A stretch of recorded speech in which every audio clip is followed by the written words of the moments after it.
She was rinsing the same coffee mug for the third time when she saw the woman through the kitchen window, standing on the porch, not knocking yet, just standing there like she was gathering herself. Nia knew that stance. The way the woman's hand kept rising toward the doorbell, then dropping back to her side. The way she shifted her weight in those white Adidas that looked too clean for someone who'd just walked up a driveway. Nia knew the shoes. She'd seen them in a photo on Devin's phone 2 months ago, cropped at the ankles. She told herself it was nothing. Told herself a lot of things. The woman had a manila envelope in her other hand. And Nia knew, watching through the window with her hands still wet, that whatever was about to happen would split her life into before and after. She just didn't know she had the wrong reason. If you're watching from somewhere quiet, somewhere you can really listen, hit that subscribe button. I promise you, this one stays with you. Drop a comment and tell me where you're watching from. I want to know who's here. Now, back to that porch. Nia dried her hands on the dish towel, the one with the fraying edge that Devin kept saying he'd throw out but never did. She walked to the front door. Each step felt deliberate. She'd been waiting for this, she realized. For 2 months since she'd seen that photo. Since Devin started saying, "I'm going to the store," and coming back 3 hours later with just a gallon of milk. Since he'd changed his passcode and started taking calls in the garage. She'd been holding her breath. And now someone was here to let her exhale. The doorbell rang. Nia opened the door. The woman was younger than she'd expected. Mid-30s, maybe, hair pulled back in a bun that had started to loosen. She had their father's eyes. No, Nia didn't notice that part yet. She was too busy looking at the woman's face, searching for guilt or shame or whatever she thought she'd find. The woman just looked tired. "You're Nia." Not a question. "Who are you?" The woman held out the manila envelope. "My name's Kennedy. I need to talk to you about your father." Nia's hands stayed at her sides. "You mean my husband?" Kennedy's face did something complicated. "No, I mean your father. Can I come in?" "Why do you have that?" Nia pointed at the envelope. "Not reaching for it. Not yet. Because he left it for you. For us." And because Kennedy stopped. Started again.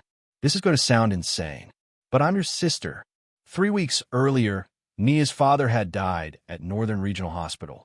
Heart attack in the cafeteria, right by the vending machines that still ate your dollars without dispensing anything.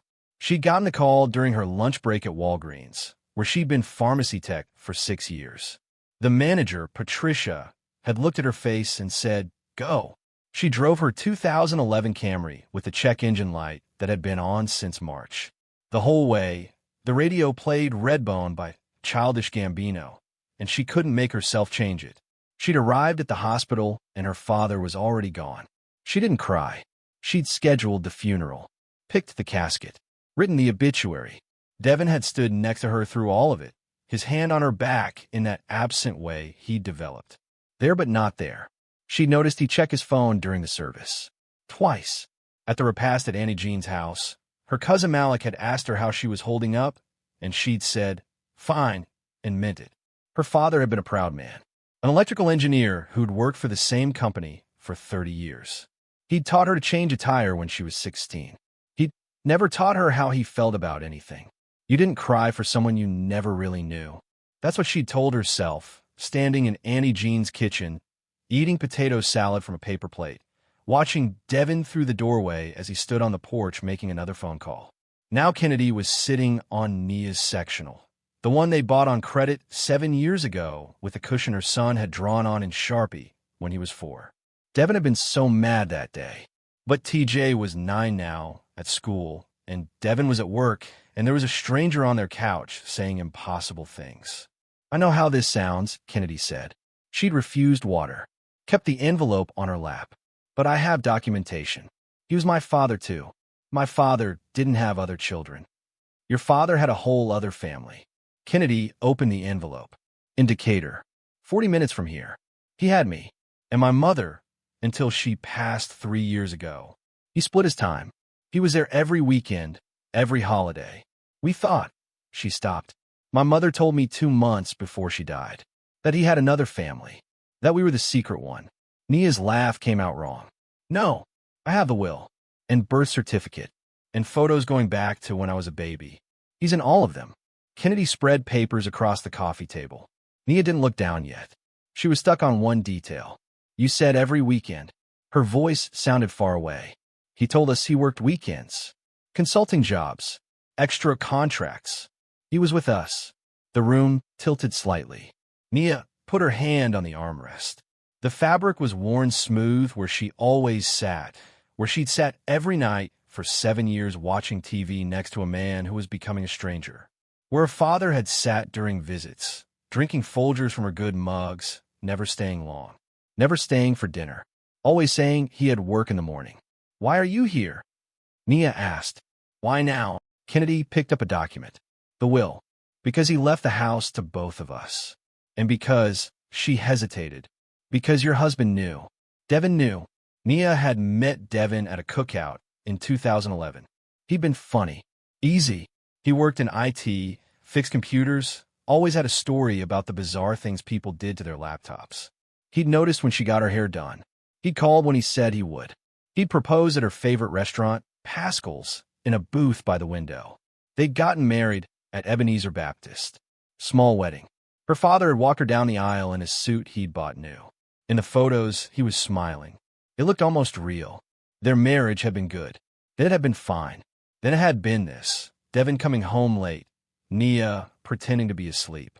Conversations about TJ's grades and who was picking up groceries. The sectional between them on movie nights, like a border neither of them crossed. She found the photo on his phone by accident. She'd been looking for the grocery list he'd texted himself. She'd seen the Photos app was open, scrolled, and there it was. A woman's shoes. White Adidas. And below, the edge of jeans, a hand with burgundy nail polish. She'd scrolled further. No faces. Just pieces. An elbow. A laugh captured mid-moment. The back of someone's head. She'd confronted him that night. In their bedroom. Door closed so TJ wouldn't hear. Who is she? Devin had looked at the phone. Something crossed his face. It's not what you think. Then what is it? I can't, he'd stopped. Start again. It's complicated. Is it someone from work? Nia. Baby. Just trust me. Please. She'd wanted to scream. Instead, she'd said, I need you to be honest with me. I am. But he hadn't been. The calls had continued. The late nights. The way he'd started showering as soon as he got home, like he was washing something off. She'd stopped asking. She'd started noticing the silence instead. The way they'd stopped finishing each other's sentences 6 months ago. Now, they just let it hang. Devin knew, Kennedy said again. Your father told him, right before he died. Asked him to help me with the estate stuff. Papers and lawyers. That's why we were meeting. That's all it was. Nia looked at the papers on the coffee table. She still hadn't touched them. The photos on his phone, she said. That was you. He was helping me move furniture. He didn't want to tell you yet, because of this. Because he knew this would destroy you. And your father had just died, and he was trying to figure out the right time. There's no right time for this. I know. They sat. The air conditioning kicked on. Somewhere down the street, someone was mowing their lawn. Normal sounds. Life continuing like the world hadn't just split open. Show me, Nia said finally. Show me the proof. Kennedy had brought everything. Birth certificate listing Anthony Richardson as father. Same man. Same birth date. Same social security number. The will, dated 3 months before he died, splitting the house indicator between Nia Richardson and Kennedy Richardson. Photos spanning 34 years. Anthony Richardson at Kennedy's graduation. Anthony Richardson at Kennedy's mother's funeral. Anthony Richardson playing with a toddler Kennedy in a backyard Nia had never seen. In one photo, he was smiling. Really smiling. The kind of smile Nia had only seen in flashes, never captured, never kept. He paid for everything, Kennedy said, her voice soft now. My school. My mother's medical bills. He was there every weekend. Friday night to Sunday morning. Then he'd go home to you. He was at church with us on Sundays. He left early. Told us he had to get to the office. Nia picked up a photo. Her father, maybe 50 years old, pushing Kennedy on a swing. His hands were mid-push. Kennedy's mouth was open in a laugh.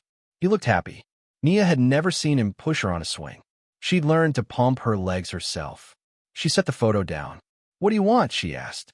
Kennedy shook her head. I don't want anything. I needed you to know. And the will, It's legal, so we have to figure out what to do with the house. But mainly she stopped. Breathed. I just wanted to meet you. He talked about you. All the time. He was proud of you. He never said that to me. I know. My mom said he wasn't good at that kind of thing. She said he loved you. He just didn't know how to show it to the family he was supposed to have. As opposed to you. The family he chose. Kennedy flinched. Nia stood. She needed to move. She walked to the window.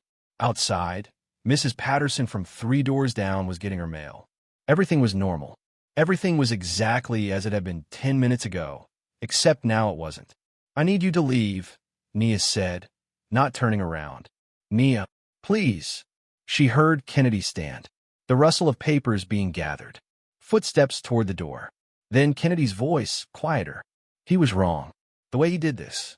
But he was still our father. And I think maybe he was trying. At the end, putting us in the will together.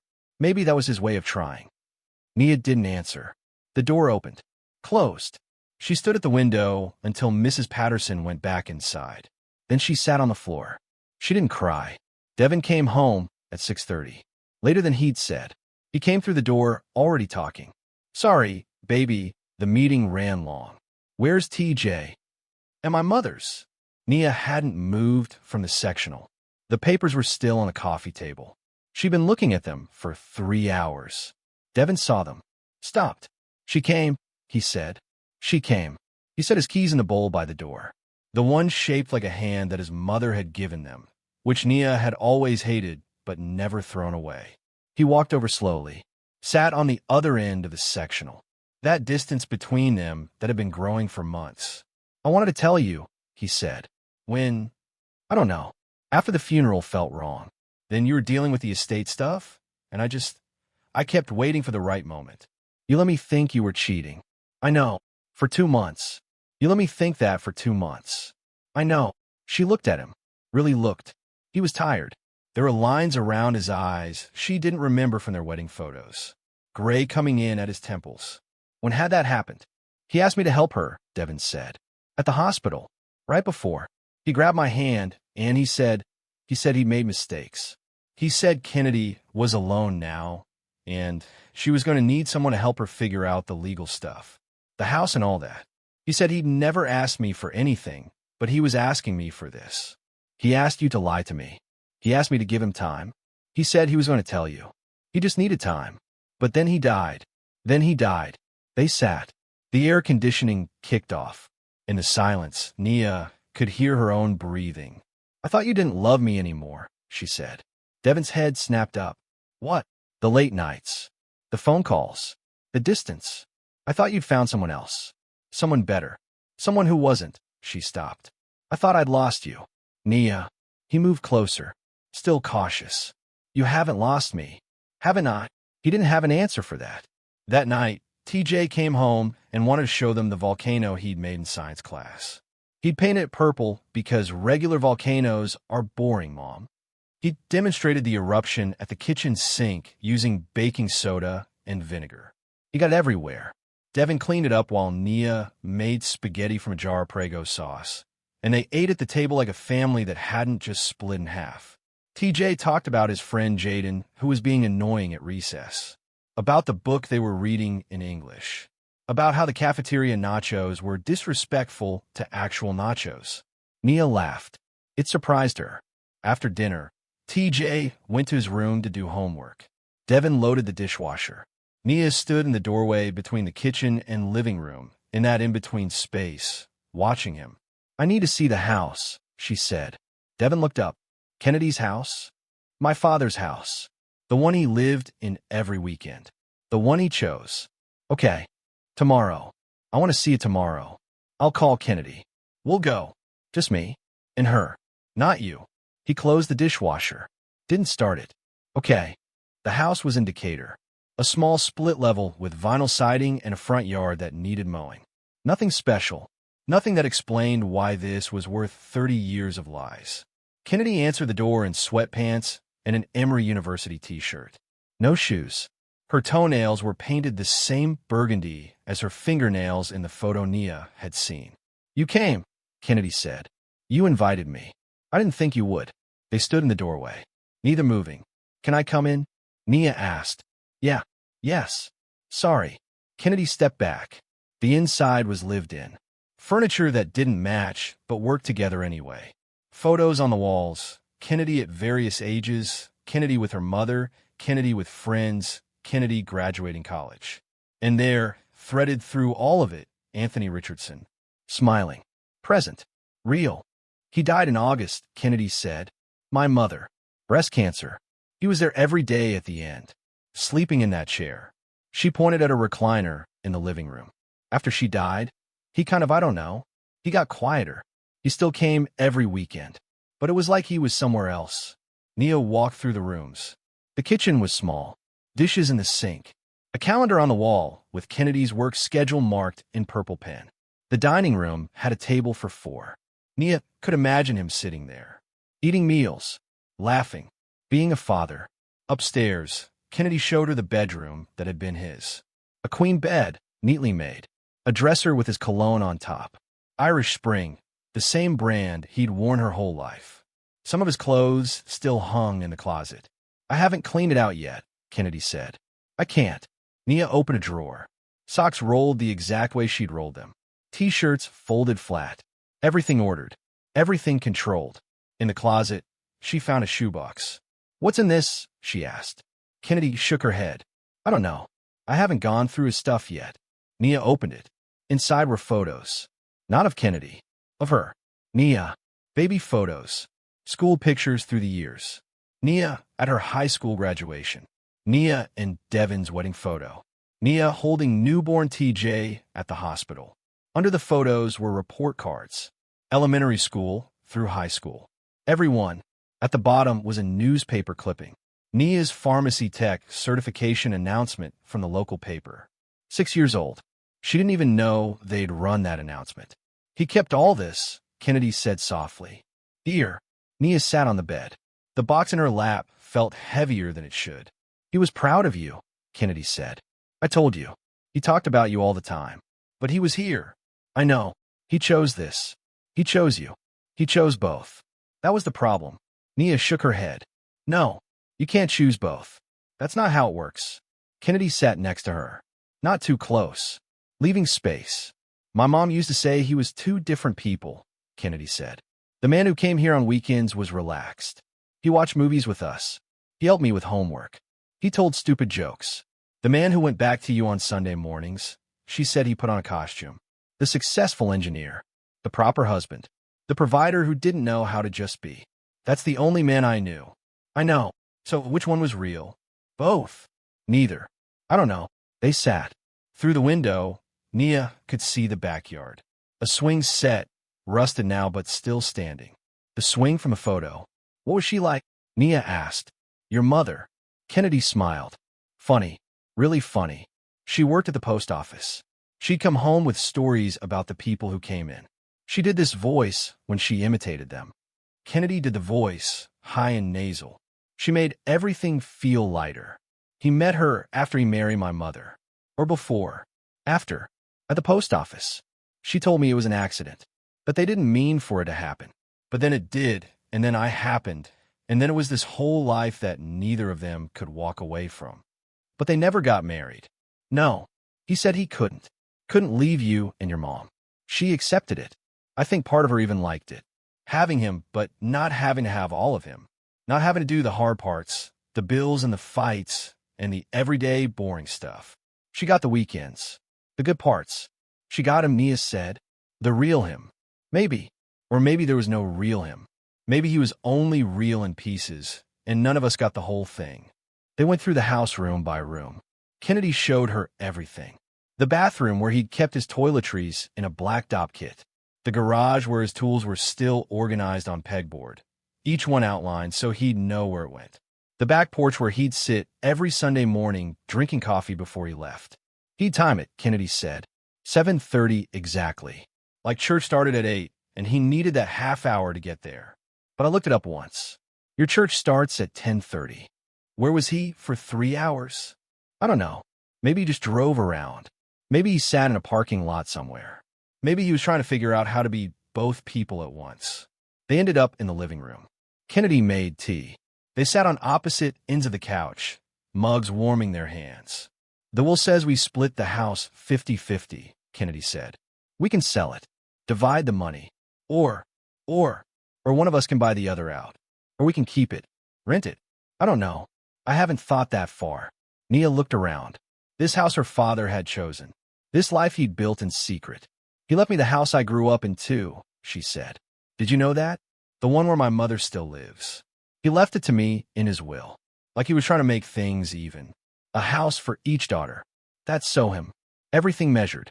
Everything split exactly down the middle. Except it's not even, because you got 34 years of him. And I got," Nia stopped. "I got a man who came to dinner twice a month and never stayed long."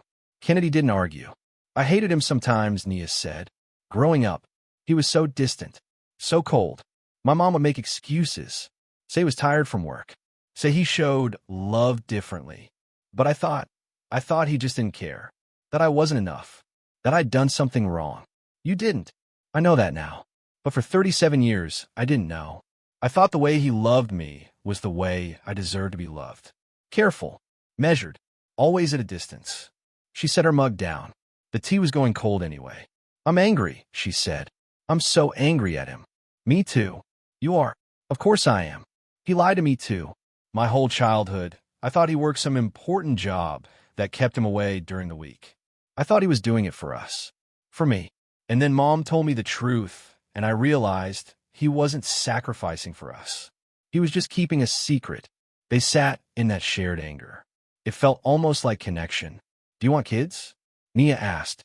Kennedy shook her head. "No. And I think this is why. Watching him try to be two people. It didn't work. He hurt everyone. I don't want to do that. I have TJ, and I love him. But I'm terrified I'm going to." Nia stopped. "I'm terrified I'm going to give him the same kind of love I got. The careful kind. The kind that keeps distance just in case." "Are you?" Nia thought about it. About the way she reminded TJ to brush his teeth, but forgot to ask about his day. About the way she helped with homework, but didn't know who his best friend was anymore. About the way she was always thinking about the next thing, dinner, laundry, bills, instead of the thing right in front of her. "Maybe," she said. "A little." Then stop. "It's not that easy." "No, but it's not that hard either. You just," Kennedy gestured, searching. "You just show up. That's all anyone wants. Just show up and stay." "Is that what he did for you?" "Showed up. Every weekend. For 34 years. "Yeah, he did." Nia picked up her mug. The tea was cold now. She drank it anyway. She didn't tell Devin where she'd been. She came home, made dinner, helped TJ with his vocabulary homework. She went through the motions. But something had shifted. That night, lying in bed, Devin's breathing steady beside her, she thought about the shoebox. Her father keeping all those photos, all those report cards, all that evidence that he'd been paying attention even when he wasn't there. She thought about the swing set in Kennedy's backyard. She thought about the way her father had walked her down the aisle, his hand on her arm, the way he'd kissed her cheek at the end, the way he'd whispered, "Be happy." Not, "I love you." Not, "I'm proud of you." Just be happy. Like that was all he could manage. Like that was the most he could offer. Like he was giving her permission to have something he'd never let himself have. She got up, went to the living room. The papers from Kennedy were still on the coffee table. She'd left them there, not knowing what else to do with them. She picked up the photo of her father pushing Kennedy on the swing, studied his face, the smile. She took the photo to the kitchen, opened the junk drawer where they kept things that didn't have a place. Old batteries, takeout menus, rubber bands. She put the photo in there, closed the drawer. Not hidden, just put away for now. 2 weeks later, Nia got a call from her mother. "Auntie Jean is having a gathering," her mother said. "Sunday, after church. She wants the family together." She said it's been too long. Nia knew what that meant.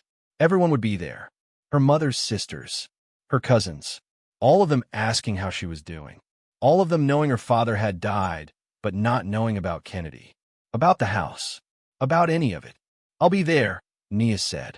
She invited Kennedy. The message sat in her text for 2 hours before she sent it. Short. Simple.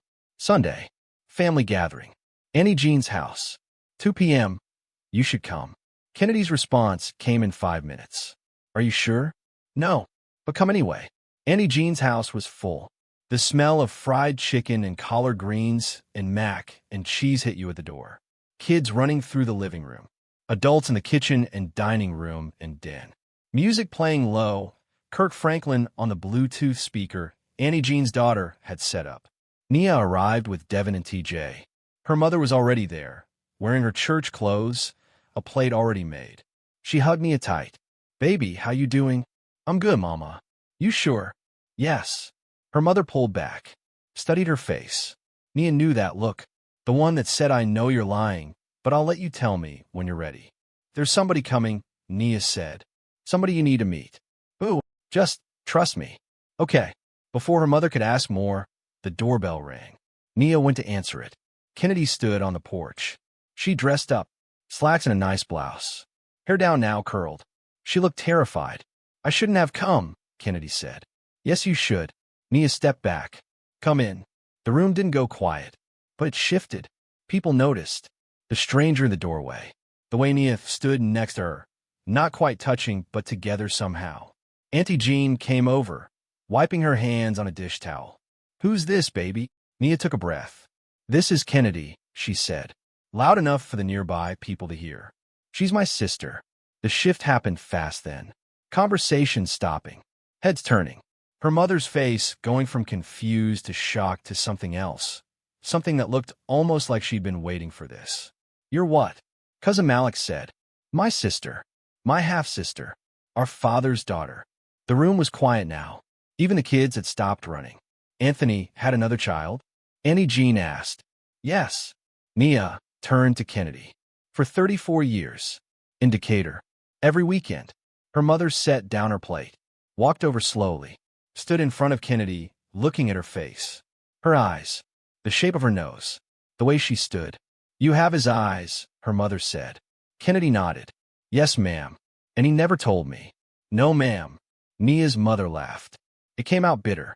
That man and his secrets." "Mama." "No." Her mother held up a hand. "Let me say this." She looked at Kennedy. "I'm sorry, baby. I'm sorry you had to grow up like that. Half of something that should have been whole. I'm sorry your mama had to live with half of him. And I'm sorry my husband," she stopped. Started again. "I'm sorry my husband made you a secret." Kennedy's eyes were wet. "It's not your fault." "Maybe not, but I'm still sorry." Nia's mother pulled Kennedy into a hug. Not gentle, not polite, real. Kennedy's arms came up, uncertain at first, then holding on. When they pulled apart, Auntie Jean stepped forward. "Well," she said, "you're here now, and family is family. You hungry?" Kennedy wiped her eyes, laughed. "Yes, ma'am." "Then come eat. We got plenty." The gathering continued. People had questions. Kennedy answered them. Yes, she'd known about Nia. Yes, her mother had known. Yes, Anthony had been there every weekend. Yes, it had been hard. No, she didn't blame anyone. No, she didn't want anything. Yes, she would have liked to meet them all sooner. Nia watched from the kitchen. Her mother came to stand beside her. "You knew," Nia said. "Didn't you?" Her mother sighed. "I suspected. For years. The weekend work that was always so urgent. The way he never wanted me to call him on Saturdays. The separate bank account, he said, was for retirement." She shook her head. "I could have pushed, could have demanded answers. But I didn't want to know. And that's on me. You stayed anyway." "I did." "Why?" "Because I loved him. Because we had you. Because leaving felt like failing. Because," she paused, "because I was raised to believe you stay. No matter what. You stay, and you make it work, and you don't complain. So that's what I did." "Were you happy?" Her mother was quiet. "Then sometimes. Not always. Maybe not enough." She looked at Nia. "But don't you do that? Don't you stay somewhere that makes you half of yourself?" "I'm not. Aren't you?" "You and Devin. These past months. I've seen it." Nia didn't answer. "He was helping her." Her mother continued. "Your father asked him to. I could see why he said yes. But he should have told you. Just like your father should have told me. Just like I should have asked questions 30 years ago instead of pretending I didn't see the signs." She turned to face Nia fully. "That's the thing they don't tell you about family. About marriage. The silence costs more than the truth. Even when the truth is ugly." Late that night, after everyone had left, After they'd driven home and put TJ to bed, Nia and Devin sat in the living room. The TV was off. The house was quiet. "That was brave," Devin said. "What you did today." "I don't know if it was brave. It felt like lying to keep her a secret. And I'm tired of secrets. I'm sorry I kept it from you." "I know. I thought I was protecting you." "I know that too." They sat. "I want to go to therapy," Nia said. "Together. I want us to talk to someone about this. About all of it." "Okay. I want to figure out if we can fix this. If there's still in us to fix." Devin nodded. "There is. I promise you there is." "I hope so." Nia looked at him. "Because I don't want to end up like them. Like my parents. Staying in something that's half dead because leaving feels like failure. She stopped. "Tried again. I want to be happy. Or at least I want to try to be happy. And I don't know if I can do that if we keep living like this." "Like what?" "Like roommates. Like two people who are too scared to be honest, because honesty might break everything. I'd rather break now and see if we can rebuild than stay broken forever." Devin reached across the sectional, took her hand. The distance was still there, but he was reaching across it. "Then let's try," he said. Nia kept meeting Kennedy. Once a week, sometimes at the house in Decatur, sometimes at Panera Bread halfway between them.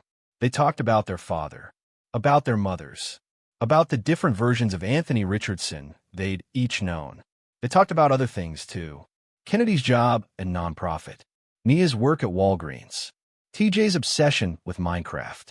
Kennedy's boyfriend who didn't know if he wanted to get married or not. They became something. Not exactly sisters. Not quite friends. Something in between. Something new. Nia brought TJ to meet Kennedy 3 weeks after the gathering. They got ice cream at Bruster's. TJ asked questions. Kid questions, unfiltered. "So Grandpa had 2 families? Like on TV?" Kennedy answered them honestly. "Yeah, kind of like that." TJ thought about it. Then, "That's weird." "Yeah," Kennedy agreed. "It really is." TJ accepted it the way kids do, as just another strange fact about adults who never made sense anyway. He asked Kennedy if she liked Minecraft. She said she'd never played. He spent the next hour teaching her, and Nia watched them together and thought about the photo of her father pushing Kennedy on the swing. Maybe this was what he'd wanted all along. The 2 families meeting. The secrets ending. Maybe putting them both in the will was his way of saying, "I'm sorry I couldn't do this while I was alive. But he can do it now. You can be family." Or maybe she was giving him too much credit. Maybe he'd just been a man who'd made mistakes and run out of time to fix them. 3 months after Kennedy first appeared on her porch, Nia and Devin had their first therapy session. In a small office off Peachtree Street with a ficus tree in the corner and a white noise machine by the door. The therapist's name was Dr. Morgan. She was black, in her 50s, with gray locks and reading glasses on a chain. She asked them what brought them in. Devin looked at Nia. Nia looked at her hands. "My father died," Nia said, "and I found out he had a whole other family. Another daughter. And my husband knew and didn't tell me. And now I don't know." She stopped. "I don't know if we can come back from that." Dr. Morgan wrote something down. "Do you want to come back from it?" Nia looked at Devin. Really looked at him. The man she'd married 13 years ago. The man who'd helped her father's other daughter because a dying man had asked him to. The man who'd lied to her, but also held her every night, even when she wouldn't talk to him. "Yes," she said. "I think so. But I don't know how. That's why we're here," Dr. Morgan said. "To figure out how." The sessions were hard. They talked about trust, about communication, about the ways they'd both stopped reaching for each other. Devin admitted he'd been scared of making things worse, scared of losing her, scared of being the kind of man who couldn't help when someone asked. Nia admitted she'd been scared too, scared of confrontation, scared of change, scared of being like her mother, staying in something that was dying by inches. They fought in sessions sometimes, raised their voices, cried. Dr. Morgan let them. Then she'd ask what was underneath the anger, underneath the tears. Fear, always. Fear of being alone. Fear of not being enough. Fear of repeating their parents' mistakes. Your father's choices aren't your destiny, Dr. Morgan told Nia one session. You get to choose differently. How? By being honest. Even when it's hard. Especially when it's hard. Nia thought about the shoebox of photos. About her father keeping evidence of love he couldn't express. About the way he'd whispered, "Be happy," at her wedding like it was the most important thing he'd ever said. "I want to choose differently," Nia said. "Then do it," Dr. Morgan replied. "Right now, tell Devin something true. Something you've been scared to say." Nia looked at Devin. His eyes were red. He'd been crying. She hadn't noticed. "I'm scared we're not enough for each other anymore," she said. "I'm scared we've grown into different people. And I'm scared that even if we fix this, we'll just end up here again in 5 years. 10 years. And I don't know if I can do this again." Devin wiped his eyes. Nodded. "I'm scared of that too." They sat in that fear together. "But I want to try," Devin said. "If you do." "I do." "Then that's enough for now." "Want to try." "That's enough." Spring came. The dogwoods bloomed. Nia and Kennedy decided to keep the house in Decatur. Rent it out. Split the income. It felt right, keeping the space their father had built, even if they changed what it meant. They cleaned it out together. Packed up his clothes for donation. Sorted through paperwork. Found more photos. Some they kept. Some they let go. In the garage, behind the pegboard of tools, they found a journal.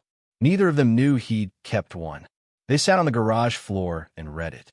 Short entries. Dates going back 10 years. Most were mundane, work notes, reminders, lists, but scattered through other things. Reflections. October 12th, 2014, Nia's birthday. She said she didn't want a party. I think she didn't want me to feel obligated to come. I went anyway. She looked happy. I don't know how to tell her I'm proud of her. March 3rd, 2016, Kennedy got promoted. Manager now. Her mother was so excited. I was too, but I couldn't stay for the celebration dinner. Had to get back. Kay said she understood, but I saw her face. June 22nd, 2018, TJ called me Papa today. First time. I didn't know what to say. I'm not sure I deserve that name. December 1st, 2020, I'm getting old. My knees hurt. My back hurts. Everything hurts. I keep thinking about what comes after. When I'm gone, what will they say about me? What will they remember? I wish I could tell them I'm sorry, but I don't know how to start. Nia closed the journal. He knew, she said. He knew it was wrong. Knowing isn't the same as changing, Kennedy replied. No, it's not. They put the journal in a box. Not sure what to do with it yet. Not sure if it changed anything. Summer. Nia and Devin's anniversary. 14 years. They went to Pascal's, the same restaurant where he'd proposed. They sat in a different booth this time. Ordered fried chicken and cornbread and sweet tea. The same meal they'd had that night. Do you remember what I said when I proposed? Devin asked. You said you wanted to wake up next to me every day for the rest of your life. Do you still want that? Nia thought about it. About the therapy sessions. About the way they'd started reaching for each other again. Small touches. His hand on her back in the kitchen. Her head on his shoulder during movies. The way they'd started finishing each other's sentences again, slowly. I want that, she said. Does that count? Yeah, that counts. They ate. Around them, the restaurant buzzed. Families. Couples. People living their lives. All of them carrying their own secrets. Their own complicated histories. Kennedy's moving, Nia said. Back to Atlanta. Closer. She found an apartment in Midtown. That's good. Yeah, it is. Nia wiped her mouth. I think I want her to meet your mother. And your sister. I want her to be part of things. Really part of things. Okay. You're not going to argue? Why would I argue? I don't know. It's complicated. All of this is complicated. Devin reached across the table. Took her hand. Yeah, but we're still here. Fall. The leaves turning. TJ's 10th birthday party at the house. Kennedy came. Brought a Minecraft Lego set that made TJ scream with excitement. Nia's mother came too. Her aunties. Her cousins. Devin's family. They all fit in the backyard. Crowded around the picnic table. Eating cake. Laughing. TJ running around with his friends. Hopped up on sugar and joy. Nia stood on the back porch, watching. Devin came to stand beside her. You good? He asked. Yeah, I'm good. And she meant it. Not perfect. Not fixed. But good. Healing. Trying. Kennedy caught her eye from across the yard. Raised her cup in a small toast. Nia raised hers back.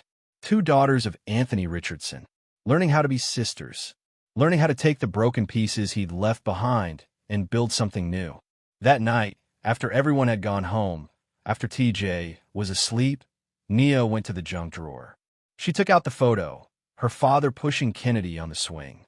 She went to the living room, found a frame, put the photo in it, set it on the shelf next to the family photos, next to her and Devin's wedding picture, next to TJ's school photos through the years. It belonged there. All of it belonged there. The truth and the lies and the messy in between. Devin found her standing in front of the shelf.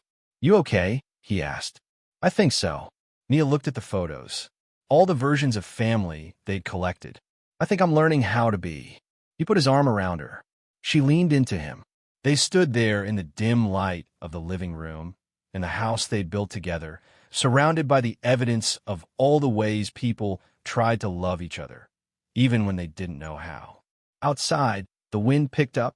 The leaves that had been falling all day were scattered across the yard. By morning, they'd need to be raked. But right now, they were just there. Evidence of change. Evidence of seasons turning. Evidence that nothing stays the same, but sometimes that's okay. The truth is this. We inherit more than just property from our parents. We inherit their silences, their fears, the ways they loved and the ways they failed to love. And we get to decide what to do with all of it. Nia's father left her a house, but he also left her a choice. To carry his secrets into her own life, or to break the pattern. To stay silent, or to speak. To hide, or to be seen. She chose to be seen. By her sister. By her husband. By herself. And maybe that was the inheritance that mattered most. Not the house. Not the will. Not the photos, or the report cards, or any of it. Just a choice to live differently, to love honestly, to show up and stay, even when it was hard, to be more than half of something. The evening light is fading now, hitting the photo frame on the shelf at an angle, catching the glass, making everything shine for just a moment before the room settles into dusk. Some inheritances break you. Some inheritances set you free.